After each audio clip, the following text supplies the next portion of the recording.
Hi friends, welcome to Anju's cooking world. എല്ലാ കൂട്ടുകാർക്കും നമ്മുടെ പുതിയൊരു വീഡിയോയിലേക്ക് സ്വാഗതം. ഇന്ന് നല്ല ടേസ്റ്റുള്ള ചിക്കൻ കറിയാണ് തയ്യാറാക്കാൻ പോകുന്നത്. പെട്ടെന്ന് തന്നെ തയ്യാറാക്കി എടുക്കാൻ പറ്റുന്നതാണ്.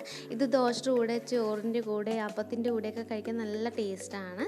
അതുപോലെ തന്നെ നമ്മുടെ ചാനൽ ഏറ്റവും ലാസ്റ്റായിട്ട് അപ്ലോഡ് ചെയ്തിട്ടുള്ളത് 1 kg വെയിറ്റ് വരുന്ന മാംഗോ കേക്കിൻ്റെ റെസിപ്പിയാണ്. കാണാത്തവരാരെങ്കിലും ഉണ്ടെന്നുണ്ടെങ്കിൽ ഒന്ന് പോയി കണ്ടു നോക്കണേ. അപ്പോൾ ഇന്നത്തെ വീഡിയോയിലേക്ക് നമുക്ക് പോവാം. ആദ്യം തന്നെ നമുക്കൊരു മസാല തയ്യാറാക്കണം. അതിന് വേണ്ടിയിട്ട് 3 പട്ട, 3 ഏലക്കായ, 3 ഗ്രാമ്പു, 1 ടീസ്പൂൺ അളവിൽ പെരിഞ്ചീരകം, 3 ടേബിൾ സ്പൂൺ അളവിൽ കുരുമുളകും എടുത്തിട്ടുണ്ട്. എന്നിട്ട് നന്നായിട്ടൊന്ന് വഴറ്റിയെടുക്കാം. ആ സ്പൈസസിൻ്റെയൊക്കെ എല്ലാം ഒന്ന് പച്ചമണം പോകുന്നത് വരെ ഒന്ന് വഴറ്റിയെടുക്കാം. ലോ ഫ്ലെയിമിൽ വെച്ചിട്ട് വേണം ഇതെല്ലാം ഒന്ന് വഴറ്റിയെടുക്കാൻ വേണ്ടിയിട്ട്. ഇല്ലാന്നുണ്ടെങ്കിൽ പെട്ടെന്ന് തന്നെ കരിഞ്ഞു പോകും. അതുകൊണ്ട് ശ്രദ്ധിച്ചിട്ട് വേണം ഇതൊന്ന് ചെറുതായിട്ടൊന്ന് മൂപ്പിച്ചിട്ടെടുക്കാൻ വേണ്ടിയിട്ട്. ഇനി ഇതെല്ലാം ആയ ശേഷം അതിലേക്ക് നമുക്ക് പൊടികൾ ചേർത്ത് കൊടുക്കാം. 1.5 ടീസ്പൂൺ പിരിയൻ മുളക് പൊടി, 1/2 ടീസ്പൂൺ മഞ്ഞൾപ്പൊടി, 2 ടീസ്പൂൺ ചിക്കൻ മസാല, 2 ടീസ്പൂൺ മല്ലിപ്പൊടി കൂടി ഇട്ടിട്ട് നന്നായിട്ടൊന്ന് വഴറ്റിയെടുക്കാം. നല്ല പച്ചമണം പോകുന്നത് വരെ നന്നായിട്ടൊന്ന് വഴറ്റിയെടുക്കണം. അപ്പോൾ ശ്രദ്ധിക്കണം, ചൂട് നല്ല ലോ ഫ്ലെയിമിൽ വെച്ചിട്ട് വേണം ആക്കാൻ വേണ്ടിയിട്ട്. ഇല്ലാന്നുണ്ടെങ്കിൽ പെട്ടെന്ന് കരിഞ്ഞു പോകും. ഇനി ഇതെല്ലാം നന്നായിട്ട് ആയ ശേഷം പൊടിച്ചെടുക്കണം. അപ്പോൾ നമുക്ക് പൊടിച്ചെടുത്തിട്ട് കൊണ്ടുവരാം. ഇനി നമുക്ക് ഗ്രേവി തയ്യാറാക്കാനായിട്ട് തുടങ്ങാം. അതിന് വേണ്ടിയിട്ട് ഞാൻ അവിടെ ഒരു പാത്രം വെച്ചിട്ടുണ്ട്. അതിലേക്ക് ആവശ്യത്തിനുള്ള വെളിച്ചെണ്ണ ഒഴിച്ചു കൊടുത്തിട്ടുണ്ട്.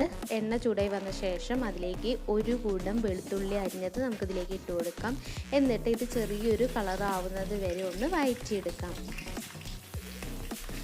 അങ്ങനെ ഇതവിടെ കളർ ചെറുതായിട്ട് മാറി വന്നിട്ടുണ്ട്. ഇനി അതിലേക്ക് മീഡിയം സൈസിലുള്ള ഇഞ്ചി നീളത്തിൽ അരിഞ്ഞത് കൂടി ഇട്ട് കൊടുക്കാം. നിങ്ങൾക്ക് വേണമെന്നുണ്ടെങ്കിൽ ഇതെല്ലാം ചതച്ചും ചേർക്കാവുന്നതേ ഉള്ളൂ കേട്ടോ. ഇങ്ങനെ ചേർക്കുമ്പോൾ പ്രത്യേക ടേസ്റ്റാണ്, അതിന് വേണ്ടിയിട്ട് ഇങ്ങനെ ചെയ്തിട്ടുള്ളത്. ഇനി അതിലേക്ക് കുറച്ച് ചെറിയ ഉള്ളി ഇട്ട് കൊടുക്കാം. അതിനോടൊപ്പം തന്നെ 2 കുഞ്ഞ് സൈസിലുള്ള സവാള ചേർത്ത് കൊടുക്കാം. നിങ്ങളുടെ കയ്യിൽ ചെറിയ ഉള്ളി ഇല്ലയെന്നുണ്ടെങ്കിൽ 3 മീഡിയം സൈസിലുള്ള സവാള ചേർത്ത് കൊടുത്താലും മതി. അതിനോടൊപ്പം തന്നെ 4-5 പച്ചമുളകും കൂടി ചേർത്ത് കൊടുക്കാം. ഇതെല്ലാം വഴന്ന് വന്ന ശേഷം അതിലേക്ക് നമ്മൾ നേരത്തെ പൊടിച്ച് വെച്ചിട്ടുള്ള മസാല കൂടി ഇട്ട് കൊടുത്തിട്ട് നന്നായിട്ടൊന്ന് വഴറ്റിയെടുക്കാം. നല്ല പോലെ തന്നെ ഒന്ന് എണ്ണയിൽ കടന്ന് മൂപ്പിച്ചിട്ടെടുക്കണം. ഇനി അതിലേക്ക് കുറച്ച് കരിവേപ്പില കൂടി ഇട്ട് കൊടുക്കാം.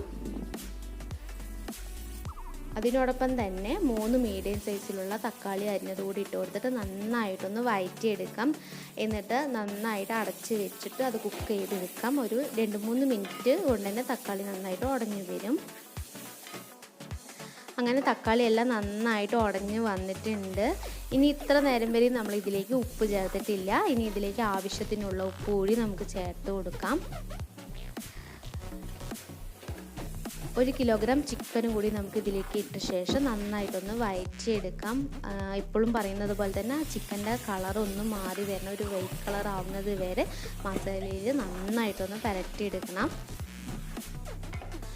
അങ്ങനെ ഇവിടെ മസാലയിൽ നന്നായിട്ട് പുരട്ടിയെടുത്തിട്ടുണ്ട്. ഇനി അടച്ച് വെച്ചിട്ട് ഒരു 15 മിനിറ്റ് കൊണ്ട് തന്നെ നമ്മുടെ ചിക്കൻ ആവും. അപ്പോൾ ചിക്കനിൽ ഓൾറെഡി വെള്ളം ഉണ്ടാവും. പിന്നെ ഒരു 1/4 ഗ്ലാസ് വെള്ളം കൂടി ഒഴിച്ച് കൊടുക്കാം.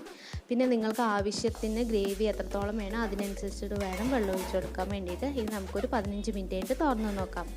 നോക്കിക്കേ, നമ്മുടെ ചിക്കനൊക്കെ നന്നായിട്ട് കുക്കായി വന്നിട്ടുണ്ട്. ഞാൻ 2-3 വട്ടം ഇളക്കി കൊടുത്തിട്ടുണ്ടായിരുന്നു കേട്ടോ. ഇനി ഇതിലേക്ക് കുറച്ച് കരിവേപ്പിലയും മല്ലിയിലയും കൂടി ഇട്ട് കൊടുക്കാം. നല്ല ഫ്ലേവർ, നല്ല ടേസ്റ്റും ഉണ്ടാവും കേട്ടോ. അപ്പോൾ നമ്മളുടെ കറി ഇവിടെ റെഡി ആയിരിക്കുകയാണ്. ഞാനിത് ചോറിൻ്റെ കൂടെ കഴിച്ചിട്ട് എൻജോയ് ചെയ്യട്ടെ. നിങ്ങളും ഇതുപോലെ തന്നെ തയ്യാറാക്കിയിട്ട് നിങ്ങളും എൻജോയ് ചെയ്യുക. എല്ലാവർക്കും നല്ലൊരു ദിവസം നേർന്നു കൊള്ളുന്നു. അതുപോലെ തന്നെ എൻ്റെ വീഡിയോ ഇഷ്ടപ്പെട്ടെങ്കിൽ നമ്മുടെ ചാനലൊന്ന് സബ്സ്ക്രൈബ് ചെയ്യണം, ലൈക്ക് ചെയ്യാനും കമൻറ്റ് ചെയ്യാനും മറക്കരുത്. അടുത്ത നല്ലൊരു വീഡിയോയുമായി എത്തുന്നത് വരേക്കും എൻ്റെ എല്ലാ കൂട്ടുകാർക്കും ബൈ.